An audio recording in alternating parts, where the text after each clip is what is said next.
What if I told you there is a simple habit that's going to make you feel a little bit ridiculous? I'm not going to lie. The first time you do this, you're going to feel kind of like a weirdo. But it has the power to change the way you look at yourself, literally and figuratively, and also change and shape the way that you view your life, the way you walk through this world. It's extremely powerful.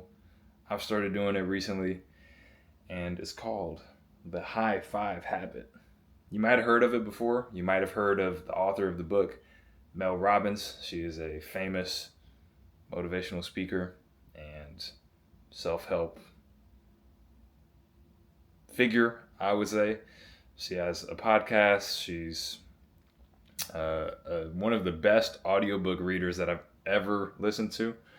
I'm currently in her audiobook, The Let Them Theory, and I love her conversational tone. It's teaching me and showing me how I can better reach you on my daily videos that I'm posting here on YouTube, to just share my experiences better, to be a little bit more, I don't want to call it nonchalant, because that's not what it is, just laid back, relaxed, willing to laugh a little bit, willing to joke a little bit, willing to pause and not just be so overly professional with speaking, but still being organized and intentional enough to bring a message across.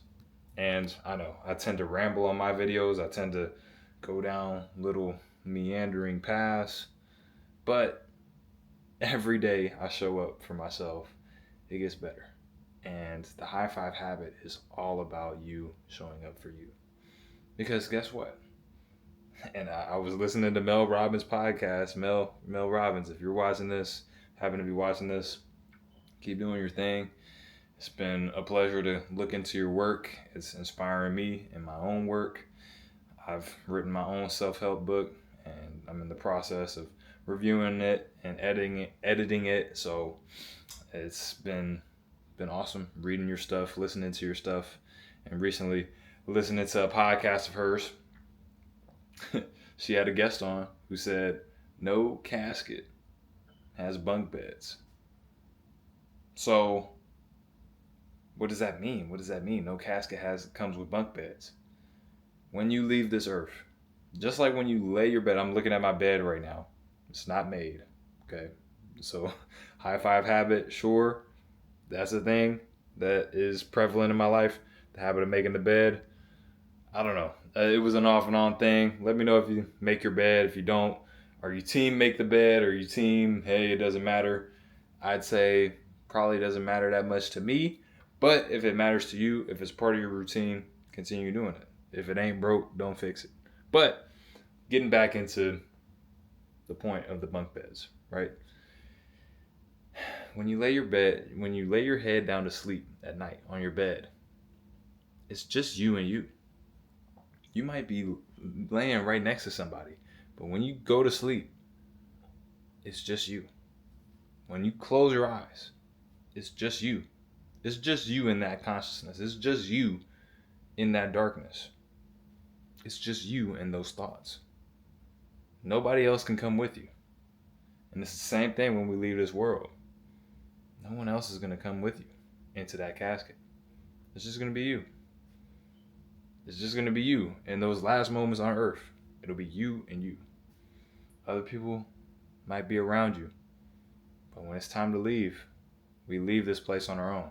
So, it is so important to show up for yourself every single day. So what is the high five habit? Because I know I'm dragging it on, and I have a mirror behind me. I can actually show you. I don't know how I can set this up. Mirror. Can we see? This is the high five habit. I see myself in the mirror, and all I'm going to do is give myself a solid high five. That's it. That's the high five habit. Showing up for yourself. We look at each other in the mirror all the time, right? All the time. And some of us are very critical of ourselves. Some of us are disgusted with what we see in the mirror. I've been there. As a professional athlete, I've looked in the mirror and been disgusted with my body. When I was a teenager, I didn't like the way my body was composed. I always compared myself to others. There's something that some of the people who I grew up with don't even know. I used to think, I Googled one time, because I'm a professional basketball player, and I Googled NBA players who don't have a six pack. Seriously. Because I was so self conscious about my body composition that, yeah, I thought I was never going to have that type of physique. I thought I was never going to get that lean to have a six pack. And I thought that was going to disqualify me from my dream of making it to the NBA. And now I'm looking, I have a six pack, 8 pack. Maybe on a great day, it might even start turning into a 10 pack. I don't even know. But I'm lean. I have a physique that I love and enjoy, and I'm able to maintain. It's been awesome just maintaining this physique year round. It's not the leanest ever, but it is lean enough, and on the court I feel great. I feel light. I feel like I can run for ages, and yeah, just feel energized, right? But it wasn't always that way. And I would look in the mirror, even as a professional. I got to a point where I was way above the weight that I wanted to be playing at because I was emotionally eating. I was just a 18, 19-year-old kid who started playing professional basketball, was all the way across the world from his family, and had his own money. And so, hey, I'm just gonna stop at Burger King. I'm not gonna cook dinner today. I'm just gonna stop at Burger King. Oh man, gummy bears. Gummy bears are on sale, 99 cents. Boom, let me scoop those up. Oh, buy one get one free. I was drinking juice. I was drinking. I'm getting the big soft drinks, everything. Right? What a kid does. Because growing up, we didn't have that stuff at home. So I started treating myself. I started feeling like this is what adulthood is: getting all the stuff that you didn't want, that you couldn't have as a kid. But it affected my body negatively. It affected my mind negatively. It affected how I saw myself. So when I heard about this high five habit, I was like, man, this is something that can really change the way I see myself in certain ways. Looking in the mirror and saying like, nah, man, you got this. You're working. You're a work in progress, but we all are. And I see you, and I'm here with you. Becoming your own best friend. Because if you can't be a good friend to you, you can't expect anybody else to. And thankfully, there are some people out there who are still, even if you're not doing right by yourself, they're going to do right by you. But you're increasing the odds of people taking advantage of you and not doing right by you if you're not doing right by yourself. You are opening yourself up to people who don't want your best, who don't have your best intentions, and they see you're vulnerable. So this habit, going into the bathroom or wherever it is, wherever a mirror is, and saying, hey, you and me, we're gonna do this. We're gonna rock this day. We're gonna have a great day today. I'm with you. Boom. One of these right here. It's a simple, goofy, a little bit strange habit. And Mel Robbins admits it in the book. But I think it's worth giving a try. At least to start understanding, hey, if I'm looking in the mirror, this is someone I'm excited to see. And if it's someone I'm not excited to see, that's something that I need to fix before I go and buy a new car, before I go buy gummy bears that are on sale, before I get an extra order of Chinese food that tastes so good that is going to make me feel good for a little bit. You want to be able to love who you see in the mirror. That doesn't mean every day is going to be easy. That doesn't mean when you got to wake up at 5 or 6 in the morning that you're going to be full bolting ball of energy. But it does mean that you're going to be just a little bit more excited to show up for yourself. If you start to become your own best friend. If you start to realize there are no bunk beds and caskets. It's gotta be me first. Because just like on the airplane, they tell you, hey, Before you assist others, make sure you're good. You're no good to anybody if you're not good. I'm going to say that one more time. You're no good to anybody if you're not good. And I know that sounds harsh. I know that sounds extreme.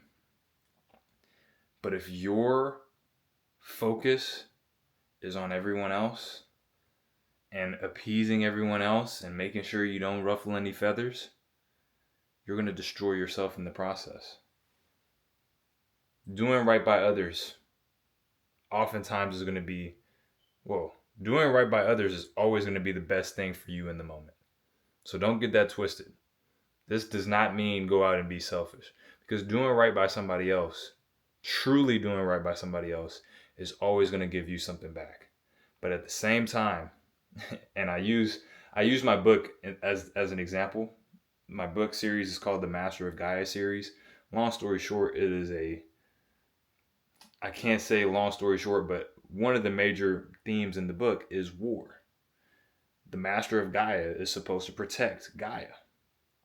But if the Master of Gaia goes out into war, onto the battlefield, and tries to protect every single citizen of Gaia, every soldier who might be at risk, the Master of Gaia is going to die in battle, surely.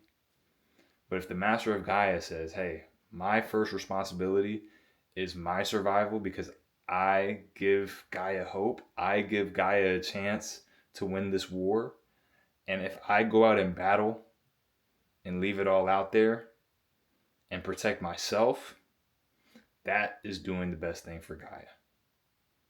And you doing what's right for you, doing what's best for you, is going to help you to help others. It's not selfish.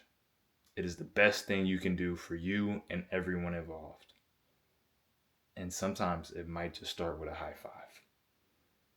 So I'm going to keep reading this book every single day. I'm sure there are going to be some little notes that I have, little things that I might share. Let me know if you like this idea, because like I said, I've been reading every single day, every morning, every night, and listening to audiobooks while I'm driving around. So I've been able to get into a lot of books. Maybe I'll just start sharing my thoughts on them. I used to have a podcast. I had a podcast idea called The Book Club.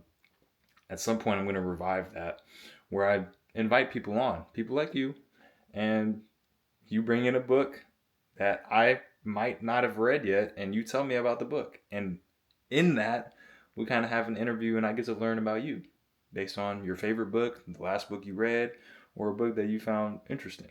So books are a major part of my life. I'm an author. I'm a professional basketball player. I'm a lot of things. Apparently, I'm a YouTuber now too. If you want to keep seeing the things that I'm doing, keep hearing about the books that I'm reading, keep hearing about the thoughts that are flying through my mind, and maybe if you just need a friend to give you a high five, I'm here for you. You know what to do. Make sure you're subscribed, and always remember that the best is yet to come. Thanks for watching. I will see you on the next video. No, I will see you tomorrow or on the next video, which you can find here. An option to subscribe, get some high fives, all the above right here. I'll see you wherever you choose to see me next.